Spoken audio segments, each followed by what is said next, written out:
خب بچه‌ها من چند تا مثال دیگه میخوام حل کنم. اون تا قبلش باز یه نکته دیگه میخوام بگم، اینه که شاید یکی بپرسه که این تتا، این زاویه‌ای که من میخوام چهار انگشتمو ببرم به سمت B کدوم زاویه هست؟ الان این شکل رو نگاه کنید، این V و B یه زاویه اینجا با هم میسازن، یه زاویه هم از این طرف.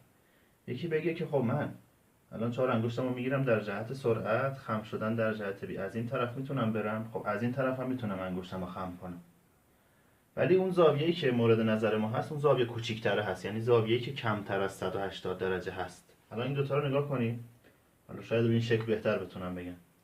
اینا یه زاویه این طرف میسازن، یه زاویه این طرف. یکی بگه که خب من چهار انگشتمو میگیرم در جهت سرعت، خم شدن در جهت B. یکی هم میگه نه من اینطوری میگیرم و خمش میکنم در جهت B. پس اون زاویه کوچیک‌تره رو انتخاب میکنیم. حواسمون باشه که حالا تو سوالای قبلی که من حل کردم همه رو 90 درجه گرفتم و با زاویه 90 حل کردیم. ولی زاویه میتونه کمتر از 90 باشه، میتونه بیشتر از 90 هم باشه.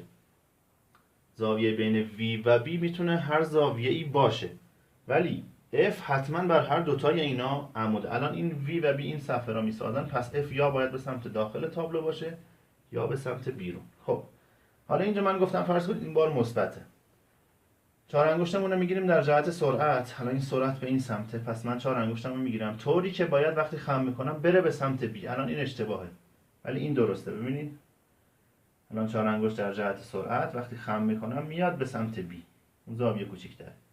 خب الان انگشت من که 60 باشه، انگشت 60 من میشه به سمت داخل تابلو. پس چون بار مثبت بود با دست راست انجام دادم و F شد به سمت داخل. خب حالا این بار منفیه، حالا شکل پایین بار منفیه. گفتیم یا با دست راست انجام میدیم جهت رو معکوس میکنیم یا با دست چپ. من الان با هر دو حالت براتون میگم. با دست راست چهار انگشتم رو میگیرم در جهت سرعت، حالتهای مختلف. ببین این حالتهای مختلف داره.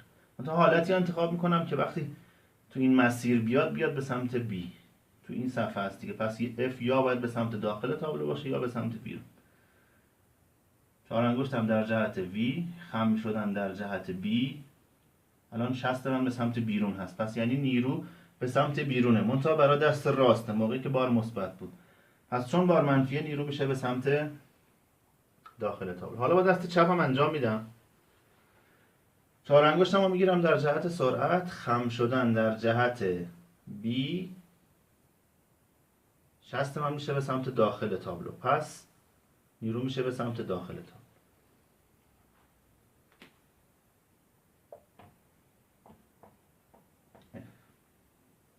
خب این دوتا هم بار منفی هن. این دوتا هم انجام بدیم. با دست راست اول انجام میدم.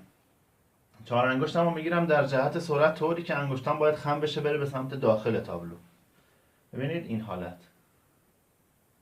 الان این چهار انگشت من در جهت سرعت، خم شدنش در جهت تابلو یعنی میره به سمت B. الان اگه بخوام اینو با ماژیک نشون بدم، این حالت ویه و این حالت بیه، یعنی اینا الان این حالت هم این دوتا الان تتاشون 90 درجه است، یعنی الان زاویه بین وی و بی 90 درجه. این ما رو گمراه نکنه که چون اینا کج کشیده تتاش مثلا حالا 90 درجه نیست. این الان این بردار وی و این بردار بی، الان وقتی من اینا رو نگاه میکنم زاویه بینشون 90.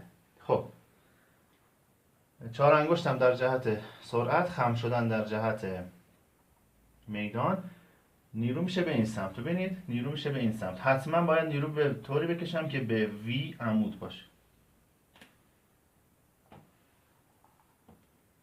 ببخشید اینجا یه اشتباهی کردم، چون با دست راست استفاده کردم، پس من باید نیرو به این سمت بکشم چون بار منفی.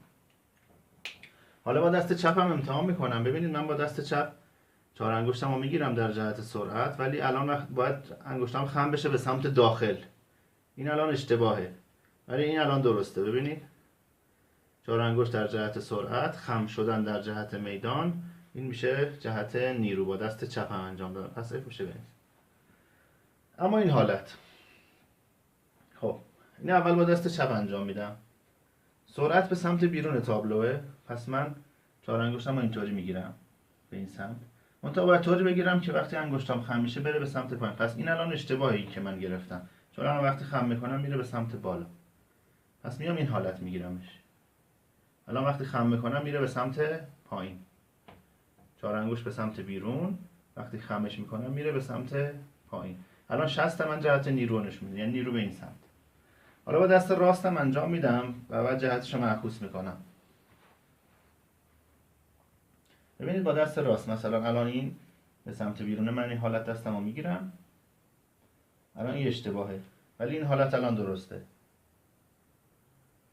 4 انگشت در جهت سرعت، خم شدن در جهت میدان، نیرو میشه به این سمت اگه بار مثبت بود، ولی حالا چون بار ما منفیه پس نیرو میشه به اون سمت.